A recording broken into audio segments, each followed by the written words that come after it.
तो ये हैं राजेश गुप्ता जी, जो इंडिपेंडेंट इलेक्शन लड़ रहे हैं। इनकी नई विचारधारा, नई सोच। सभी पार्टियां अच्छी हैं, कोई पार्टी गलत नहीं है, लेकिन मैनिफेस्टो और मुद्दों को लेकर हम सपोर्ट करेंगे जो प्रधान कल को बनेगा। तो क्या ऐसे काम हैं जो आप प्रायोरिटी पे करवाएंगे? डिकोली एरिया में जितने भी प्रेसिडेंट्स हैं, जितनी RWs हैं, मुझे ये जो लोगों ने पैम्फलेट बना रखे हैं ना, रोड गलियां ठीक कराएंगे, तारें बिछाएंगे, ये करेंगे वो करेंगे, सर ये बताने की चीज़ें हैं क्या? रवायती पार्टियों की सोच से ऊपर उठकर ये इलेक्शन लड़ रहे हैं। मुझे कोई हार जीत से मतलब नहीं है, ना मैं जीतूँ ना मैं हारूँ, मेरी इमेज पे कोई फ़र्क नहीं है। जीतते हैं तो उस जीत के बाद ऐसी कौन सी विचारधारा है जिसके तहत आप काम करेंगे? कोई भी ऐसा नशा पत्ता या मैनेज नहीं करेंगे, दारू की पेटियाँ नहीं बांटेंगे। पंजाब में जैसे सभी को पता है, नगर निगम चुनावों का बिगल बज चुका है और सभी प्रत्याशी मैदान में हैं। इस दंगल में देखना होगा कि किसकी जीत और किसकी हार होती है। ये इसलिए क्योंकि इस चुनावी दंगल में बड़ी बड़ी राजनीतिक पार्टियों के जो सदस्य हैं वो उतरे हुए हैं, और आज हम जिसके साथ हैं उनका किसी भी पार्टी के साथ कोई लेन देन नहीं है। निर्दलीय ये कैंडिडेट हैं जो इंडिपेंडेंट इलेक्शन लड़ रहे हैं। इनको ना तो बीजेपी से कोई मतलब है, ना कांग्रेस से, ना ही आम आदमी पार्टी से, और ना ही अकाली दल से। तो जहां इतनी बड़ी बड़ी पार्टियों के कैंडिडेट चुनाव लड़ रहे हैं, तो ये निर्दलीय यानी इंडिपेंडेंट इलेक्शन कैसे जीत पाएंगे? क्या इन्होंने लोगों के लिए किया है या ये क्या करेंगे? क्या इनकी सोच है? क्या इन्होंने अपने लिए एक रोड मैप बनाया है कि ये जो ज़ीरकपुर अपने वार्ड के लिए जो करेंगे? वार्ड नंबर 9 से ये इलेक्शन लड़ रहे हैं। तो आइए, मिस्टर राजेश गुप्ता जी हैं हमारे साथ, इनसे बात करते हैं कि इन्होंने ऐसा क्या किया है या क्या करेंगे जिस वजह से लोग इनको वोट डालें, इनको इन इलेक्शंस में जीत हासिल करवाएं। जी राजेश जी, आपका स्वागत है इस चुनावी मंच में। तो सबसे पहले ये कि आप वार्ड नंबर 9 से इंडिपेंडेंट इलेक्शन लड़ रहे हैं, वो क्यों? बहुत बहुत धन्यवाद हेमंत जी, आप सभी भाइयों का हार्दिक स्वागत है।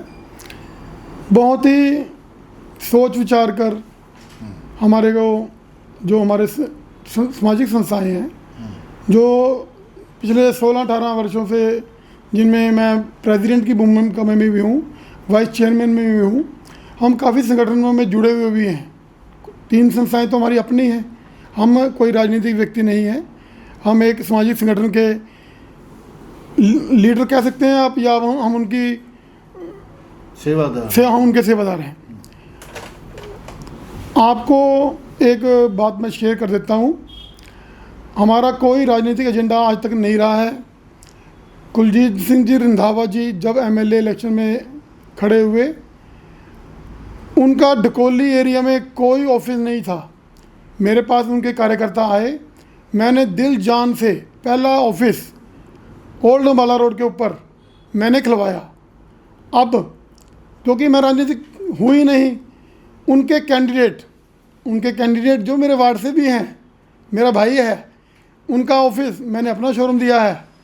मज़े की बात है, सोमवार को मैंने उनका ऑफिस खुलवाया है, अपने शोरूम में खुलवाया है।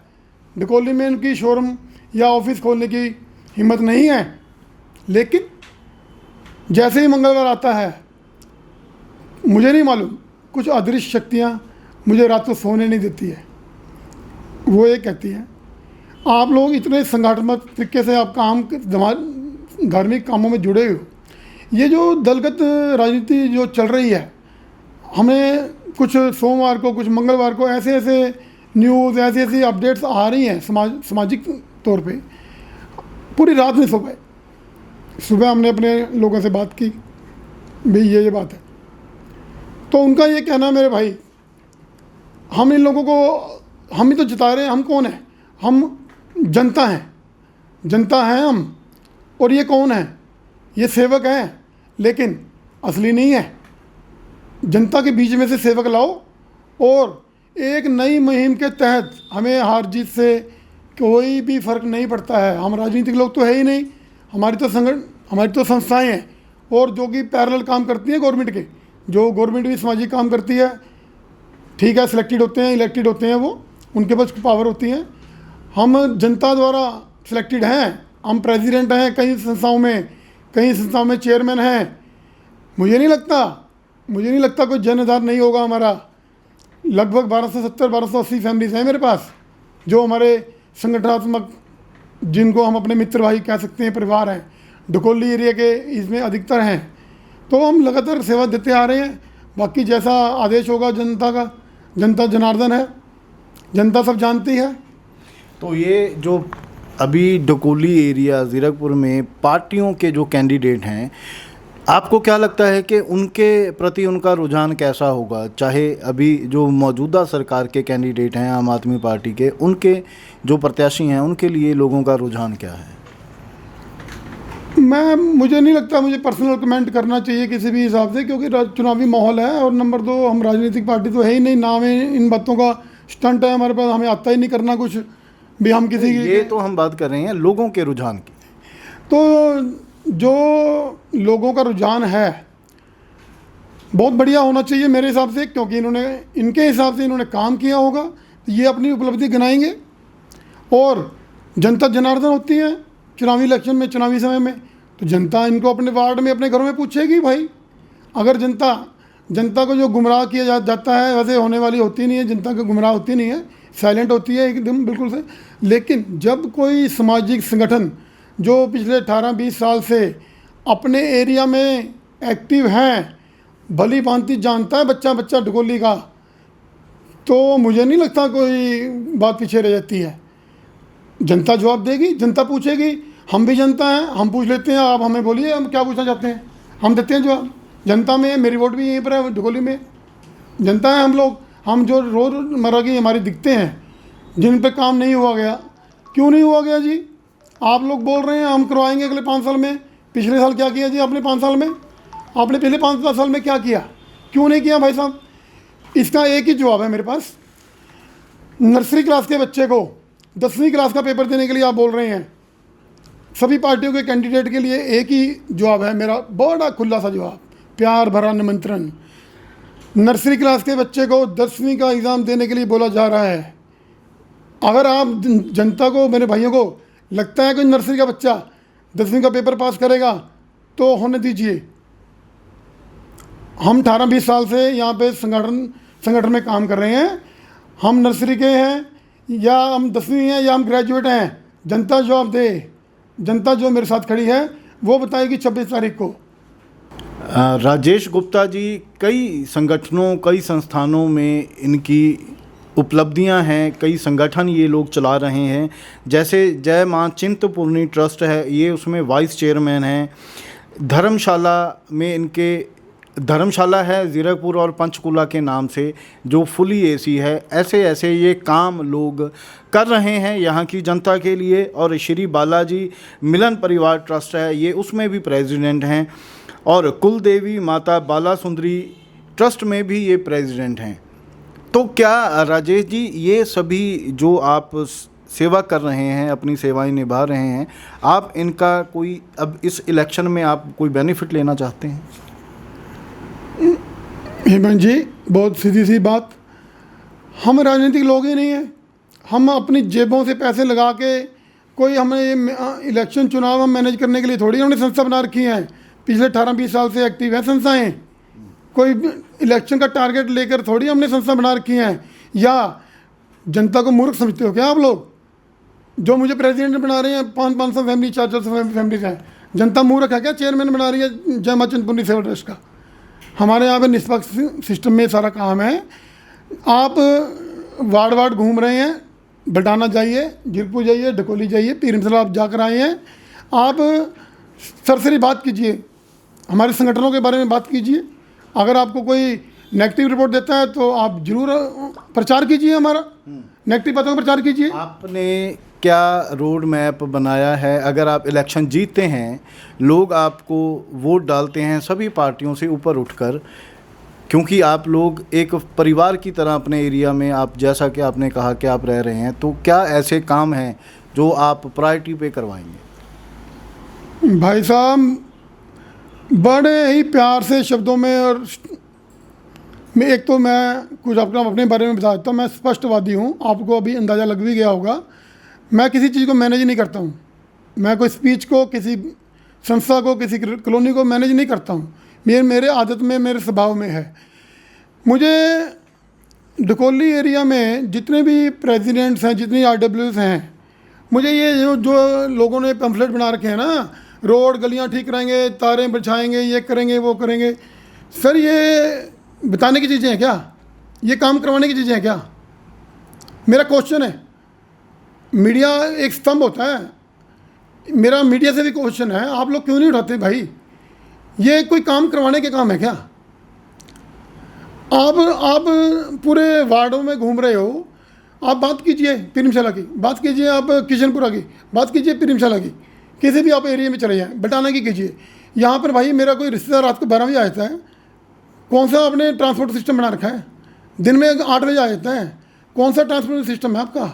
कोई फ्री वाला है? कोई बसें लगा रखी हैं आपने? कोई दुख के लिए कोई बैंकेट हॉल है हमारे यहाँ पर, कम्युनिटी सेंटर है हमारे यहाँ पे, कोई यहाँ पे शादी है, कोई दुख सुख आ गया, हम कहाँ अपना संस्कार के प्रोग्राम करें? कहाँ हम अपने, बताइए तो सही, आप लोग हमें भोग रखना है, कहाँ रखें? शादी करनी है बच्चों की, कहाँ करें? आप लोग, मुझे नहीं मालूम कौन कौन से मुद्दे की बातें करते हैं ये अपने में जो चुनाव को मैनेज करते हैं।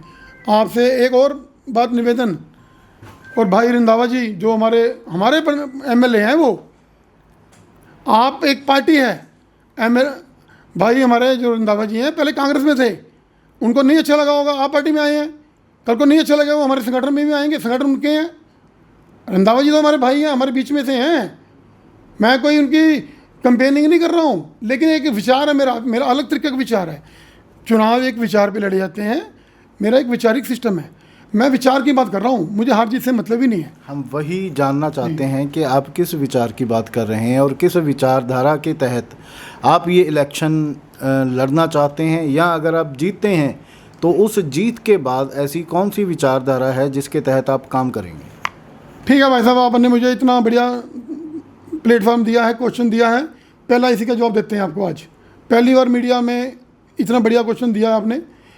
सबसे पहला, और मेरे काबिल दोस्त जहाँ उनका वो अपना आधार बताते हैं, RWA क्यों नहीं आज तक रजिस्टर्ड हुई?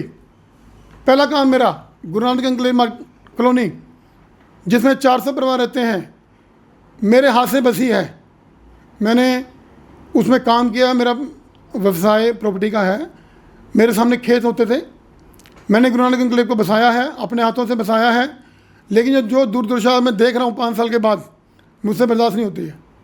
क्यों नहीं इन्होंने आज तक 40 लाख रुपए का बिल, मैं गलत हूँ तो मुझे करेक्ट करें आप आज इंक्वायरी बिठाएं, 40 लाख रुपए का बिल, 35 से 40 लाख रुपए का बिल बिजली का खड़ा है, 5 साल गवर्नमेंट रही है, रंधावा जी का कोई कसूर नहीं है, इनको बताया नहीं गया। क्यों नहीं बनाया आपने? क्यों इसमें अब तक कॉलोनी पूरे बारिशों में डूबती है? बताइए आप, मेरा क्वेश्चन है, आप लोगों से क्वेश्चन है, मैं मीडिया पे क्वेश्चन लगा रहा हूँ, मैं मीडिया पे क्वेश्चन लगाता हूँ, आप लोग बताएं, आप लोग क्वेश्चन करें। आप यहाँ पर आए हैं, आप जाएं और भी वार्डों में और भी कैंडिडेट पे जाएं, आप बताएं। पहले सिर्फ एक कॉलोनी की बात करूँगा आज मैं, ऐसी 18 से 20 कॉलोनी है यहाँ पर जिनकी मूलभूत जो काम होने चाहिए, सड़कें बनाओ, बिजली बनाओ, पानी बनाओ, कोई बात क्या हुई है? आप मुझे मौका दीजिए, हमारे अंदर काबिलियत है, हम दावा कर रहे हैं, ये पब्लिक बोलेगी, पब्लिक साथ देगी, तो ये जो मूलभूत बातें हो रही हैं, बिजली पानी सड़क, भाई साहब ये ऐसी बातें हम नहीं करेंगे, हमसे नहीं होती ऐसी बातें। सामाजिक संगठन है, आप लोगों के पैसे से, अगर प्रशासन से काम कराने की काबिलियत है तभी आए हैं, प्रशासन से काम हमारा संगठन कराएगा। मेरा जो आधार है संगठन है हमारे, मैं कोई इलेक्शन लड़ने हार जीत के लिए नहीं आया हूँ, मैं अपने लोगों को जगाने के लिए आया हूँ कि किसी भी पार्टी पे इलेक्शन मत लड़ें, मेरी अपनी विचारधारा है। आप लोग इंडिपेंडेंट लड़ें, सभी पार्टियां अच्छी हैं, कोई पार्टी गलत नहीं है, लेकिन मैनिफेस्टो और मुद्दों को लेकर हम सपोर्ट करेंगे जो प्रधान कल को बनेगा। जो MLA भाई कुलजीत सिंह जी रंधावा जी को एडवांस में शुभकामनाएं, बने, खुशी होगी, एडवांस में बोल रहे हैं, जीते हारें, लेकिन मेरे संगठनों के, मेरे वार्ड के 4-5 एरिया के पढ़ते हैं, उनके भैया जी, आप भाई साहब, आपसे पहले भी विनती है और भी है, हम आपसे डायरेक्ट चाहते हैं संपर्क, आप सेवा करें, NK शर्मा जी कल को बने, कोई बने, हमें कोई इतराज़ नहीं, लेकिन हमारा हक है, हम जनता हैं, जनता के मुद्दों को उठाने वाले संगठन हैं, सामाजिक काम पैरेलल कार्य कर रहे हैं सरकार के अपने पैसों से। क्या गलत काम कर रहे हैं बताइए आप। सभी जितने भी RWS हैं सभी के प्रधानों से विनती, आप दलगत जो आज तक सिस्टम चलता आया है उससे निकलें। आपके भाई राजेश गुप्ता ने आपको एक प्लेटफॉर्म देने की कोशिश की है। चुनाव का माहौल होता है, हम एक जन चेतना को उठाने के चक्कर में आए हैं। मुझे कोई हार जीत से मतलब नहीं है, ना मैं जीतूं ना मैं हारूं, मेरी इमेज पे कोई फ़र्क नहीं है, ना मेरी किसी संस्था को फ़र्क है। संस्था मेरी नहीं है, आप लोगों की है। कोई एलिगेशन संस्था पे हो, कोई हमारा एग्जीक्यूटिव 18 से 20 साल हो गए हमारे को संस्था चलाते हुए, कोई एलिगेशन संस्था में या पूरे इलाके में, हम इलाके की बात कर रहे हैं, कोई एलिगेशन आया हो ज़रूर बताएं, ज़रूर हमें बुलाएं, हम देते हैं स्पष्टीकरण। कोई फंडिंग की बात हो, कोई आपसे कलेक्शन की बात हो, आप बात करें। एक पैसा हम किसी से ज़बरदस्ती पर्ची नहीं काटते, एक पैसा हम किसी से ज़बरदस्ती नहीं लेते। सभी ट्रांसपेरेंसी है, सबकी अपने एक सिस्टम में बना हुआ है, ट्रांसपेरेंसी से काम हो रहा है। माता चिंतपूर्णी धाम पर पंचकुला जीरकपुर सेवा सदन, जीरकपुर का नाम हमने रोशन किया है। एक और बात कल भी मैंने बोली है, 25 करोड़ रुपए का प्रोजेक्ट लेकर भाई रंधावा जी से मीटिंग मेरी हुई थी, बड़ी अच्छी मीटिंग हुई है। 2 मीटिंग हुई है मेरी, DC साहब से भी हुई, उनसे भी हुई भी। हमारी जो हमारी संस्थाएं हैं वो यहाँ पर एक वर्ल्ड लेवल का दार्शनिक स्थल, सभी धर्मों के लिए हम अपने धार्मिक स्थल, हमारे बच्चों के अपने परिवारों को अच्छी संस्कृति मिले, पुराने जो संस्कृति का सिस्टम है उसको हम जारी रखें, ये मुद्दे हैं हमारे। हम बच्चों को दारू पीना नहीं सिखाएंगे। हम इलेक्शन, चलो अच्छी बात है मेरे मुंह पे आ गई है, हम कोई भी ऐसा नशा पत्ता या मैनेज नहीं करेंगे, दारू की पेटियाँ नहीं बांटेंगे। मेरे ऑफिस में मेरा कोई कार्यकर्ता अपने लेवल पे करता है तो मैं उसके लिए जिम्मेदार नहीं हूँ। मेरा बिल्कुल निष्पक्ष सिस्टम से और स्पष्ट मेरा रवैया है। हमारे यहाँ पे कोई नशा पत्ता का सिस्टम नहीं होगा, कोई खरीद फरोख्त का सिस्टम नहीं होता। अपने दूसरे कैंडिडेट बोल रहे हैं भाई साहब 40 लाख रुपये का मेरा बजट है, 50 लाख का बजट है। भाई साहब हमारे पास 100 लाख रुपये से ऊपर नहीं है। वो चाय पानी का भंडारा चल रहा है मेरे पास, तो वो भी संस्थाएं के भाई से मेरा प्रेम है, वो चला रहे हैं। मुझे नहीं ज़रूरत, मुझे ज़रूरत बिल्कुल नहीं है अभी मैं पोस्टरों पे मैं लाखों रुपए 1000 रुपये खर्चूँगा। मुझे संगठन से मेरे भाइयों का आदेश है, भाई आपने सिर्फ खड़े होना है, आपने यहाँ से जाना नहीं है, धूप में जाना नहीं है। अगर आप जीते तो ठीक, नहीं जीते तो ठीक, लेकिन हम आपके साथ खड़े हैं। इलेक्शन की तो रिजल्ट तो 29 को बताएगा जी, जो आप तो 29 को मिलेगा आपको।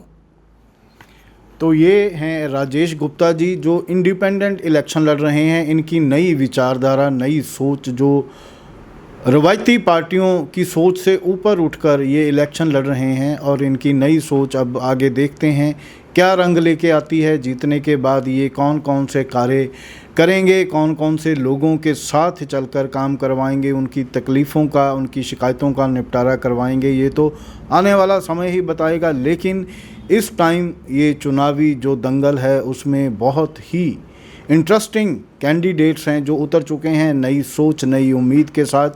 और इस चुनावी अपडेट के लिए जुड़े रहिए आवाज़ भारती के साथ।